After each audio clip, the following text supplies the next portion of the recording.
This is Glenn Hughes, the voice of rock. Hey everybody, this is Pat Torpy from Mr. Big. And you're listening to Music Mania. Good evening! Welcome to our show! I want you to want me.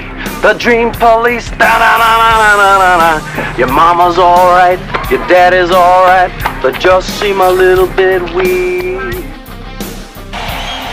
Scream for me, Brazil! Scream for me, Brazil! So let's rock and roll all night, the party every day! In the words of AC/DC, we roll tonight to the guitar bite. And for those about to rock, I salute you. You are now listening to the Music Mania Podcast, brought to you by CD Warehouse in Gladstone, the #1 hard rock podcast in the Midwest, featuring hard-hitting interviews with rock's living legends. And now, here is your host, Clint Schweitzer. Welcome in once again to the Music Mania Podcast. Yes, you are catching me recovering from a bit of a cold, from flu-like symptoms, from what was diagnosed by a Minute Clinic nurse as influenza B. I still believe it was a false positive, but here we are. The Music Mania Podcast rolls along here as we hit up our last show here in January. Thanks so much for being a part of everything we do, guys. Again, it always means so much. So by that, I mean if you're hitting up our website, musicmaniapodcast.com, and checking out all the show reviews I do, checking out our archives, over 155 shows now in the books for the Music Mania Podcast, and I'm doing it even with half of a voice here. And we keep doing it because the great guests just keep piling up. This is going to be a huge year for us. Each year is just continue to grow bigger and bigger, and I think that's going to be the case here as we are going to keep things rolling. This week, I'm going to be talking about my favorite album of 2019 with none other than singer of Crazy Lixx, Danny Rexon, is going to be joining us from Sweden as the band is getting ready to play a show in Portugal here in just a couple of days, and they're getting ready to go on their first tour of Australia in March. Now, Crazy Lixx is a band that's been around since the early 2000s, known as one of the new wave of Swedish sleaze, along with bands like Hardcore Superstar, Crash Diet, Reckless Love. This is a band that, to me, has continued to evolve, continued to get better, and the last album, Forever Wild, that came out last May, is the band's best effort to date. It is absolutely, if you're a fan of melodic 80s hard rock in the vein of, Firehouse, LA Guns, Europe, bands like that, Forever Wild by Crazy Lixx is for you. It is the ultimate summer rock album. We were able to catch up with guitarist Jens Lundgren at the time of the album's release to talk about it. He talked about the importance of just adding layers upon layers of guitars. You've got some tremendous solos, and they really went all in with screeching guitars, what you expect from those classic albums from the 80s. That is what Forever Wild has. And to me, we talked about their last album, which is called Rough Justice, which is awesome as well, being kind of the ultimate riding around on a weekend night album.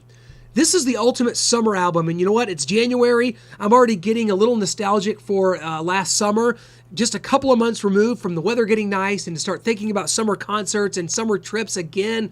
So you know what? It's time to talk with Danny Rexon. He's the singer, the orchestrator behind Crazy Lixx. This is his band, and there's been numerous lineup changes, but Danny Rexon, the singer, has been there since the beginning. I'm going to talk to him about the band recording a couple songs a few years ago for the Friday the 13th video game, the importance of making it in America, and why the band hasn't done a proper tour of America just yet, and how that's going to ever happen.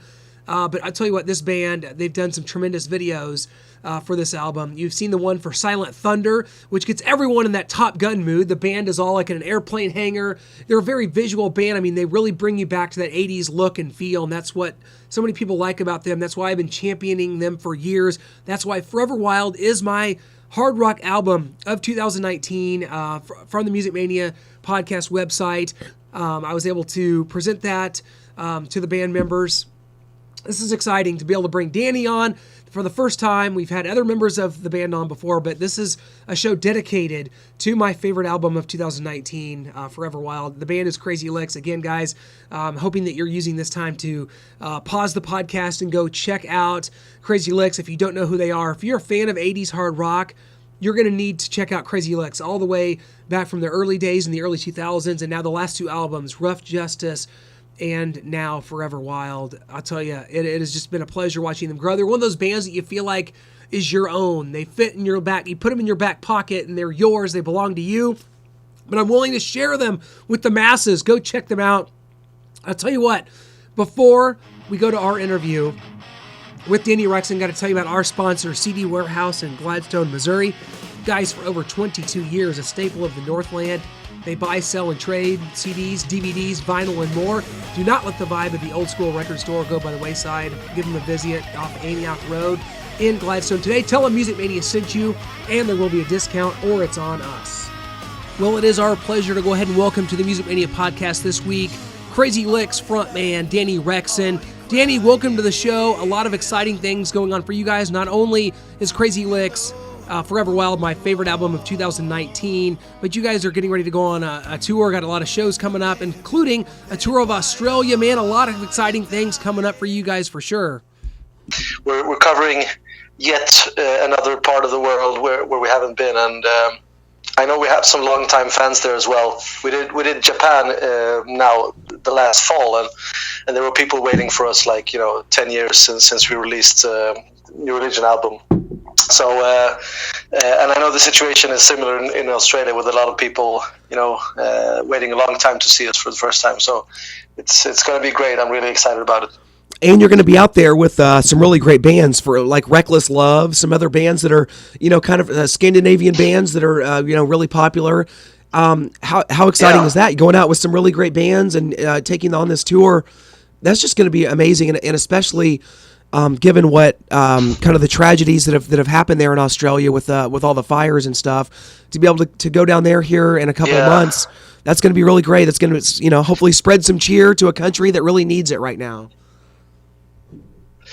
Yeah, definitely. I mean, we're watching it from afar, and I can't really take it in how long it's actually been these fires have been going on. So hopefully things will settle down until we're there. We're going in March, but you never know. It's been going on for so long now. So, but as you say, we just hope we can spread some joy to the people there, and maybe they can get their minds off and just party to some rock and roll, basically. So. Well, I'll tell you what, this last couple years especially has been so important for the band. Forever Wild came out back in May, and so we've had a few months to kind of marinate on it now. As you know, it was our hard rock album of 2019. We had Jens Lundgren on to talk about it back when it was first released. To me, this is the ultimate summer rock album. To me, it's your best work. Now that we've had a few months to kind of let this album get out there and marinate a little bit, just what's this journey been like, and how important was this album for you guys? Well, every album is a step forwards, hopefully, and I think we're still in that kind of momentum where we try at least to make each album better than the last one, and I think, as you said, from the reviews that we've got and the recognition from the fans, I think that the Forever Wild might be our strongest work to date. And as you said, we've noticed it in the interest around the world. We did Japan, as I said, and we're going to Australia now as well, and we have a couple of other exciting stuff going on that I can't really talk about as of now, but it's definitely been moving in all kinds of positive directions with this album. So we're just enjoying the ride right now. Well, to me, this is the ultimate summer party rock album of all time. I mean, it's one of those things that I'll always remember. Last summer, cranking that album everywhere I went. I was on the road, going to a lot of concerts, doing a lot of cool stuff, heading to the beach, all that stuff. It's like that album just going to live synonymously. And you know what? It was a perfect follow-up to Rough Justice, which I think Jens Lundgren described it as. That was the ultimate driving around at night album. And then to transition that into Forever Wild, how important have these last 2 years been for you personally? Because you've been there since the beginning, since 2002. You had to go through ups and downs. Yeah, I mean, right. Member changes. You had to go through a lot. So I mean, Yeah. As you said, we lost two guitarists, two members back in 2015, and we were actually at a kind of crossroad where we didn't know if we were going to go on, and we gave it one more shot, and we got Rough Justice out, and it was actually a bit of a coincidence that started us on that album, because we got contacted by this game developer from Friday the 13th, the game, and they commissioned 2 songs, and 3 songs actually ended up in the game, in the final product. So, and those songs kind of set the tune for the whole album. So, as Jen said, it's more of a nighttime album.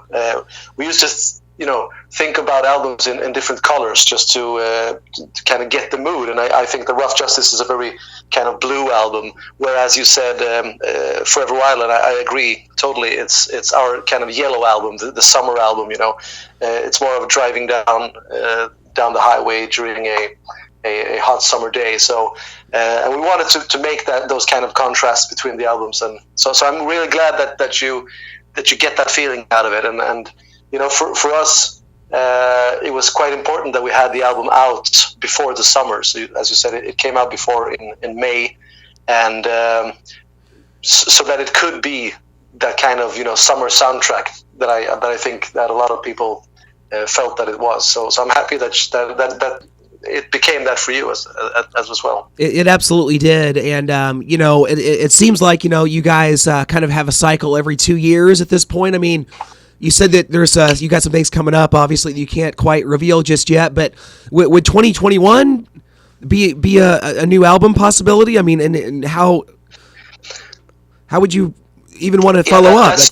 That's usually the schedule that we try to stick to. So it takes us more or less 1 year to make an album from the first time we're sitting down and trying to write stuff and until the final product is out. So I would think that 2021 definitely, it's too early for 2020, but when in 2021 I can't really say right now. For us it's only been like 6 months since the last album was released, a little bit more, but. So we're looking forward to all those summer festivals and the shows that are coming up now. So, but definitely, I mean, if we stick to the schedule that we usually try to maintain, as you say, it's more or less 2 years in between albums. So, so we'll see what the future holds. But as of now, we haven't thought of any kind of concept, and there's always a bunch of songs that are left over from previous recordings, and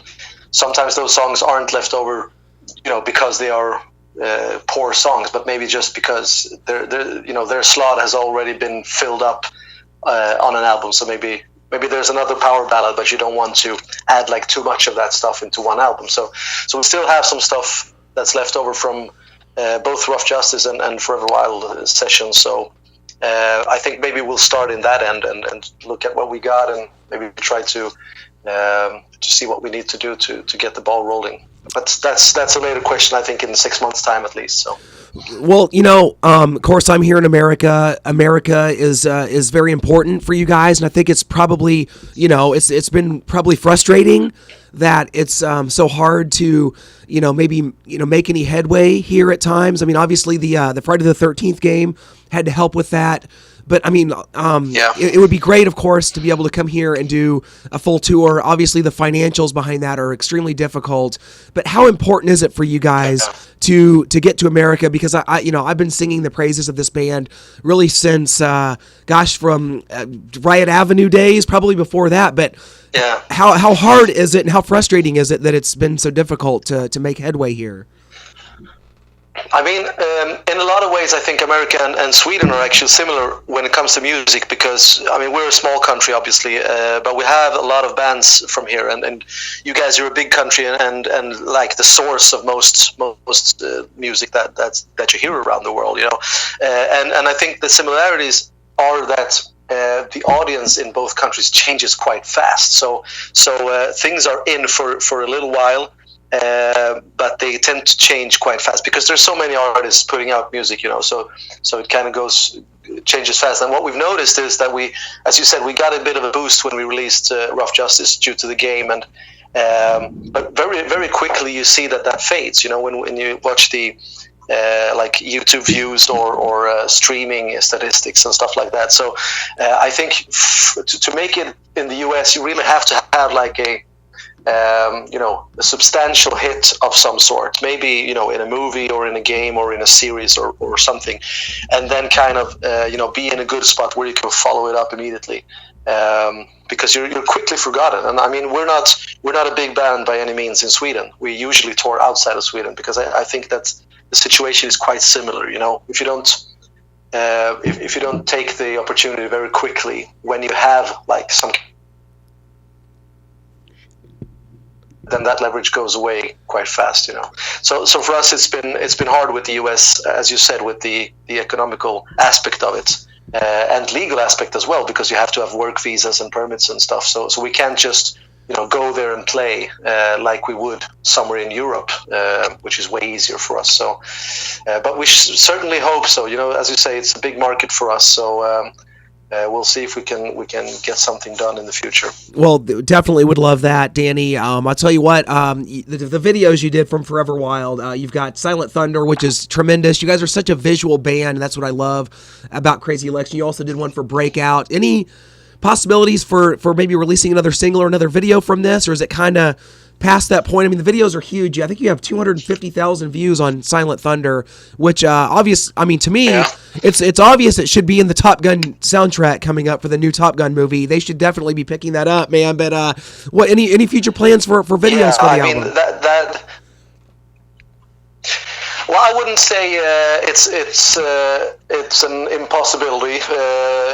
I think there's room for another video, as you said, and I think it depends a little bit on how far along the plans for the next album will be, because if we feel like it's too far, maybe we will release something in between, like you said, a video, or maybe just a standalone single or something. So sometimes you have to kind of give the fans something to look forward to. So we have some opportunities now during this year. We'll be out in some exotic places like Australia, for example, and you have the summer festival, so maybe we'll film something around those and see what we can do. But I certainly would like to, I would like to release a video for every song on the album if I could. But of course, you always have to kind of weigh in the economic factor and see if it's worth it. But so I wouldn't say it's an impossibility. But you never know, Absolutely. And how important is this type of hard driving, hook driven guitar type music, because it seems like a lot of it comes from Scandinavia. I mean, you think about bands like Reckless Love. I was always a huge Crash Diet fan. In America, it's harder to come by. I mean, this music, obviously, what do you call it? Music from the 80s, hard rock from the 80s, obviously affected you and the band quite a bit. I mean, just kind of talk about your upbringing and how you were able to kind of formulate this style and kind of what bands sort of led you in this direction. Well, I would say, it's mostly American bands, and of course there's the LA scene from the 80s with bands like Guns N' Roses and Mötley Crüe and stuff, and but I love almost all kinds of music from the 80s. I can listen to 80s pop and 80s electronic music and stuff like that. I don't know why, but there's just some kind of nostalgic feeling to all of that, which does something special for me. So I think a lot of bands go into the influences, ultimately. But from my youth, I can remember being a big fan of a Swedish band like Europe, for example, and I liked Guns N' Roses, as I mentioned earlier, and Warrant, and those kinds of Rat, the lesser hair bands as well. So it's everything from that era. I love almost everything. So yeah. Yeah, and it's like I said, that kind of music is missing here, and I think it's like that kind of music to me, like growing up, it has this certain hold on me. That's why we do what we do. I mean, on this show, we interview the Tom Keepers from Cinderella, Stephen Piercy's from Rat. We've had LA Guns and Def Leppard, so all these bands on this podcast, because that's the type of music that just it's a good time. It brings back memories. You said it's nostalgic, and I think that's what America needs more of. And I think that Crazy Lixx is that band, and I think that hopefully in time, And God, if ever there was a band that you could say hard work hopefully pays off, it's you guys, because it's been 18 years for you personally. I mean, does it feel like it's been that long? I mean, personally, what's this journey been like for you over the last 18 years? I mean, in a way, it doesn't feel like 18 years. And I would say I usually count more like 10 years, because I think that the release of New Religion was a milestone where I think we felt like, okay, now we're doing this for real. You know, we were on a real label for the first time, and we did a like full scale production. Actually, the most expensive production that we've done to date. We kind of went overboard on that, but it was a quite expensive studio. It was a Polar studio, which was built by ABBA back in the day. So we went kind of over our budget there, but the outcome was very nice, and we started touring outside of Sweden, and we could feel like something was moving. So I usually start that as more of a starting point. But as you said, we have an album earlier, the first album, which was released on an independent label, and then re-released by Frontiers a couple of years ago. So for me, moving into the 2020s now, it feels like, okay, this is the second decade of Crazy Lixx, and I'm waiting curiously on what this decade holds, because as you said, we've moved quite a long bit from where we started, and kind of humble beginnings. When we started out in Sweden, there was a totally different scene here, and it was a lot about melodic death metal and stuff like that. So we didn't know if we would have an audience even when we started, and kind of when we discovered these other bands, you mentioned some of them like Crash Diet and you have Hardcore Superstar, for example. Yeah. And we kind of noticed that other bands are doing this stuff as well, and we kind of were lumped together in that term that's become known as the new wave of Swedish sleaze. But we were actually quite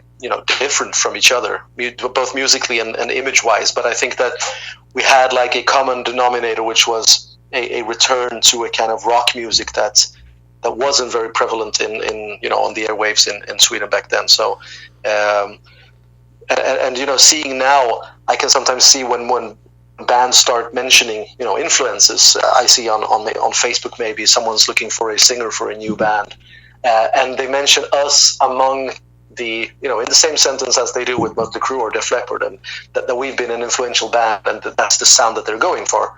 That is a bit strange for me, because I always felt like I don't belong into that same kind of crowd, but in a way we seem to do that now. So and that's a really nice feeling. Well, that's amazing. I love to hear that, and I hope that is continued. And it's almost like, I don't want to say there's a lot of pressure, but there's a certain amount of I guess a little pressure for bands like Crazy Lixx, because so many of the bands that we all grew up with that we love so much are retiring, or going away, or are passing away. I mean, Neil Peart from Rush just died. I mean, Mötley Crüe had been gone for 4 years. They're coming back. Kiss is on their farewell tour. This is sort of like the future for this type of music. No pressure or anything, Danny, but it's bands like you guys, they're going to kind of have to carry the flag, I think, for melodic hard rock on into the future, and that could be very exciting. And I hope that that it's a band like you guys that are able to do that, because it's very important that this style of music stay alive. Yeah. I mean, the obvious fear is that when these bands disappear, because it's just a matter of time, as you said. We've been talking about this all through the 2010s, basically, that we're now in the 2020s, and this will be the decade when almost all of those bands either die off or become just too old to maintain any status. And the fear is that the hole that they leave behind won't be filled by anything. It will be essentially the kind of death of rock, and I personally don't want to see that happen. But as you said, someone has to fill those shoes, and there has to be kind of a community around that wants to maintain this thing there, that wants to have like rock festivals and rock bands playing real instruments, because that's not very it's not very evident when you listen to like normal mainstream radio, where almost everything is electronic now. It's not even a certainty that people will be, listening to instrument music in the future. So it's exciting times, but as you said, there is some pressure and I would say a bit of fear of how the 2020s will be when it comes to rock music overall. Well, it's going to be interesting to see, and I can't wait to see where you guys go from here. Congratulations on what's been a tremendous couple years for the band as things continue to grow. Danny, I can't thank you enough for joining me from like 8 hours ahead of us over there in Europe, and we can't thank you enough for doing this, man, because Crazy Lixx has been such an important band. We've been playing Forever Wild on our podcast ever since it came out, and guys, you can go to crazylixx.com to get the information on the tour dates, and you can still order the album Forever Wild on any digital platform, and we can't thank you enough. Danny, continued success, man. The only thing that we hope happens someday is we get you guys to America and do this properly. We'll definitely come out and see you when and if that happens, man. We really hope it does. Yeah, definitely. Hope to see you then. Thank you so much, Danny. Appreciate it, man. Continued success, my friend. Well, there you have it. Danny Rexon from Crazy Lixx joining us all the way from Sweden just before heading to Portugal for a huge show for the band. And they're going to be out on the road doing a bunch more dates, heading to Australia in March. Huge success. Hopefully that this album continues to be a huge success for them, and that hopefully it gets them into America. That's what's really important, getting that exposure in America. I know it's very difficult, and the financials and the work visas, it's very hard to do a tour of America. We just hope it happens because America needs a band like this. They need to hear these screeching guitars. They need guitar solos. They need that good time, fun rock and roll music. That's what Crazy Lixx brings. I've always been a huge fan of Danny Rexon's voice. So if you've enjoyed the interview, if you're someone that was not a Crazy Lixx fan before but just kind of heard the interview and are now intrigued, please go check it out. The latest album is Forever Wild once again. But guys, this has been a crazy point in my life here because January has been insane. So obviously, as host of the Music Mania Podcast is a huge part of my life. I am able to travel the country. I'm able to go to concerts all over the country, do a lot of interviews. That's a huge part of what I do. But I also have my own online sports network, which is just another part of my life and a huge part of it as well. Based out of Kansas City here, and I've been covering the Chiefs for 8 years, and I've been a Kansas City Chiefs fan since I was a kid. The Chiefs are in the Super Bowl, and it's insane to me. It still doesn't feel real. So that's been a huge, huge thing that's gone on for me the last, really couple weeks as the Chiefs made the playoffs, and then with Patrick Mahomes. Just watching this team grow and watching Mahomes put this team on his back, take them to the Super Bowl now to face the 49ers. So had to make mention of that here because I know a lot of you guys are also huge football fans. So always feel free to drop me a line about that and to check out our website, which is sports related, is gasnsports.com. Yes, the Great American Sports Network, GASN Sports. That is what we do. Podcasts, interviews, so much more over at GASN Sports. I'm all about being involved in the media. So basically I wanted to do things and cover things that I love. Rock and roll, sports, football, that is what I do. I've made 3 football-related documentaries, and that's kind of the world I live in. I'm lucky to do it, and it wouldn't be possible without you guys listening and giving us your feedback. So please give us a 5-star rating, subscribe to the podcast. We're on Apple Podcasts, Stitcher, Spotify, Apple Podcasts, Google Play, all that stuff. So please, any way that you choose to take in your podcast, subscribe to it, leave us a star rating. It helps us, continue to grow and to get more guests. And we have a lot more coming up. I've got some interviews in the bag that are going to blow your mind. And I got one hint for you. Let's just say that an unheralded band for me from the early 90s has always been Candlebox. And yeah, it's going to happen. Kevin Martin from Candlebox, the singer, is going to be joining us on an upcoming podcast. I'm not sure what order I'm going to release him in yet. I've got some stuff in the mix here, so going to be very exciting. So thank you so much for being a part of everything we do. Again, the website, musicmaniapodcast.com. Always appreciate it. Go Chiefs, definitely. And hope everybody is having a great start to 2020. You know what? The concerts are already starting to pile up. You've already had to shell out a life savings for Motley Crue, now for Bon Jovi, and for Bryan Adams. That tour is coming up. We've got, Bare Naked Ladies and Gin Blossoms already coming up. There's so many concerts that are starting to pop up. I don't know that as of yet if this is going to be the greatest year for concerts of all time. I don't know that. We don't have everything released yet. I know the Scorpions are doing a Vegas residency. I'm going to definitely head down there for that. I'm going to be heading to Vegas in a couple weeks, actually, to check out the Aerosmith Vegas residency at Park MGM. Excited for that. Rocklahoma, been covering it since the beginning. May take a pass this year, just being honest. Not the lineup I was looking for, and really, it's about the event. It's about going down there, and I've cultivated some great relationships down at the Catch the Fever Festival grounds there, but I just don't know if this year it's going to work, man. I tell you, it's tough. When you don't have a lot of connections to a lot of the bands that are there, it makes it really hard. We'll see what happens. Regardless, hope you guys are finding, the tours and the concerts that are going to, help provide the soundtrack to your lives this summer, because that's what it's all about. Getting out there, enjoying some live music, enjoying your friends. The summer, you know what? It may be late January right now, but in no time, it's going to be time to start thinking about it. So, guys, thank you so much for joining us. We'll be back next week with Kevin Martin from Candlebox right here on the Music Mania Podcast.